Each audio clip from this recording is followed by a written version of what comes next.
સુરતના પરત પાટિયા, સણિયા, હેમાદ અને મીઠી ખાડી સહિતના વિસ્તારોમાં દર વર્ષે સર્જાતી ખાડીપુરની સમસ્યાને લઈને અસરગ્રસ્ત લોકો હવે આક્રમક બન્યા હોય તેમ કાયમી ઉકેલની માંગ સાથે મોટી સંખ્યામાં લોકો કલેક્ટર કચેરીએ પહોંચ્યા અને તંત્ર સમક્ષ પોતાની વ્યથા રજૂ કરી હતી. સુરતમાં ખાડીપુરથી પીડિત પરબત પાટિયા, સણિયા, હેમત, મીઠી ખાડી સહિતના વિસ્તારોમાં અસરગ્રસ્ત કલેક્ટરે પહોંચી પોતાની વ્યથા ઠાલવી હતી અને અસરગ્રસ્તોએ જણાવ્યું હતું કે વરસાદ ઓછો પડે કે વધુ ખાડીપુરની સમસ્યા યથાવત રહે છે અને દર વર્ષે હજારો પરિવારોને ભારે હાલાકીનો સામનો કરવો પડે છે.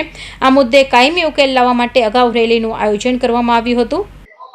खाड़ीपुर जन आंदोलन के तहत हमारी सणिया अहमद से लेकर मीठी खाड़ी की तमाम सोसाइटी के 3-3 मेंबरों ने ये आंदोलन की 2 शांतिपूर्ण मीटिंग का निर्णय ये हुआ कि आज बाइक रैली लेकर कलेक्टर साहब और म्युनिसिपल कमिश्नर साहब को आवेदन पत्र देना है. इसके लिए हमने पुलिस विभाग के पास परमिशन मांगी. हमारे आगेवानों के जवाब लिए गए.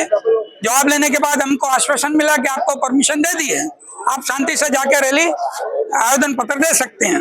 अचानक रात को 3 बजे हमारे आगेवानों को रैली कैंसिल की माहिती दी. मना कर दिया गया कि आप यहाँ से रैली नहीं निकालेंगे. हम सरकार से ये पूछना चाहते हैं कि हम हिंदुस्तानी हैं, भारत देश के वासी हैं.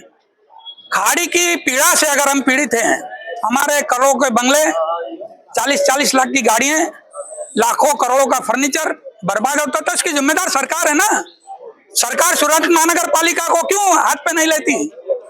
सूरत महानगर पालिका ही जिम्मेदार है.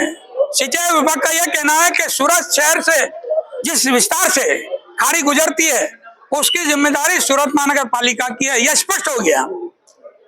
और हम ये कह रहे हैं कि सूरत महानगर पालिका ने जानबूझ के दबान होने दिया है.